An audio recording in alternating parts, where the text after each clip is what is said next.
Welcome home and good evening. Tonight, I invite you to drift back with me, softly, gently, into a world both familiar and distant. A world of marble arches, worn sandals on dusted streets, and whispers echoing through ancient amphitheaters. It is a world of contrast, of roaring crowds and silent preparations, of sharp blades and softer fears.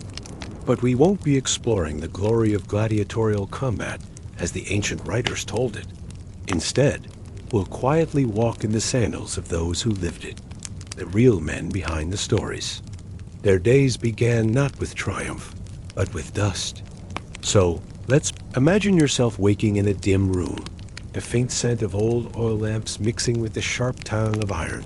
This is not your home. You are property here. A wooden cot beneath you creaks slightly as you shift.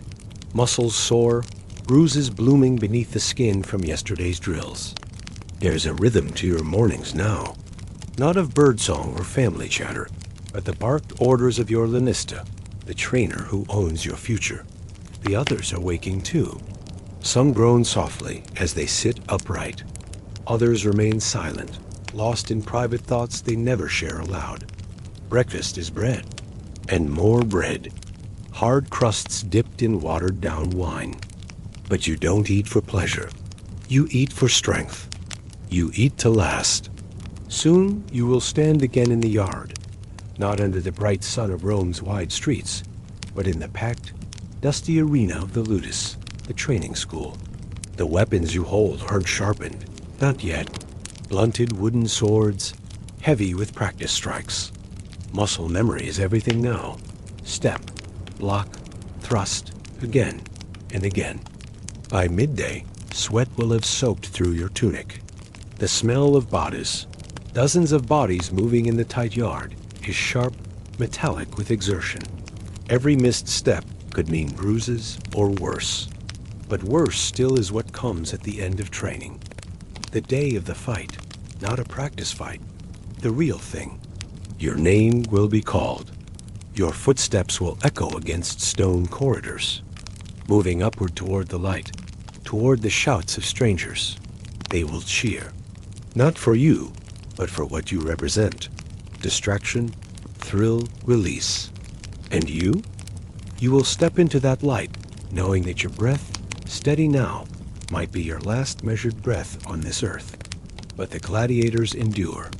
Not just for survival, but for reputation, and for the lucky few, the hope of freedom. Now, softly, we leave that packed yard of sweat and dirt to visit another life, far beyond it. A life that dared to break away from the system entirely. Softly now, imagine a different kind of morning. Not the sound of a lanista calling men to drills, but the quiet breath of plodding and the sharp scent of tension in the cool dawn air. The year is 73 BCE. Somewhere in Capua, at a ludus, another group of gladiators wakes.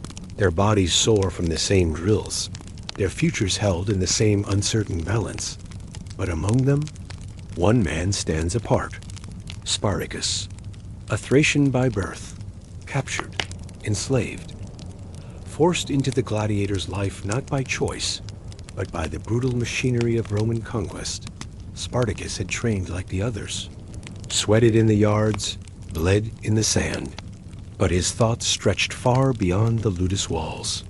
For weeks, quiet conversations had passed between trusted men. Whispers, glances, coded remarks. And then, an opportunity.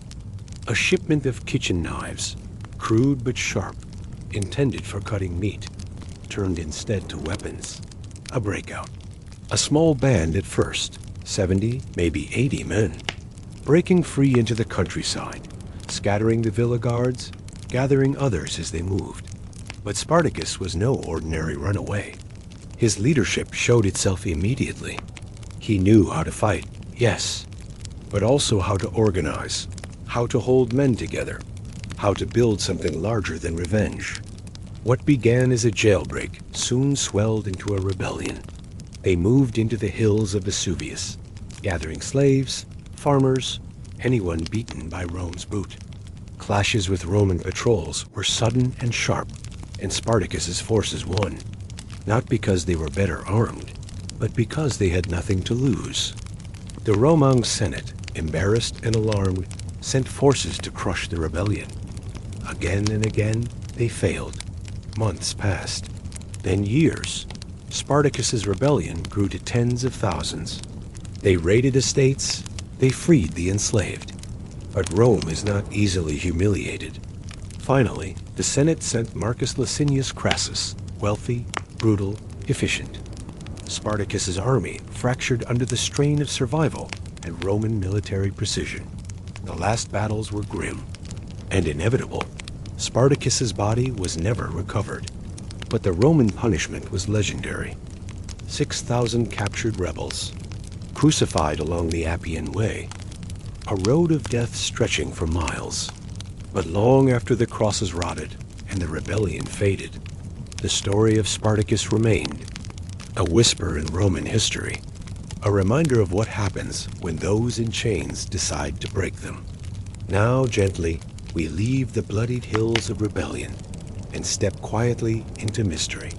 The soft corridors beneath the Colosseum, where secrets wait in the dark. Soft footsteps echoing against cold stone. Let's gently descend now beneath the bustling roar of the amphitheater, down into the hidden places few Romans ever saw. Below the grand marble tiers of the Colosseum lies the hypogeum, an underground network of corridors, rooms, and machinery. Here, dim oil lamps flickered in recesses along stone walls.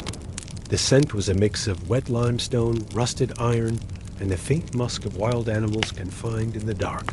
Above, thousands gathered, shouting, chanting, calling for spectacle.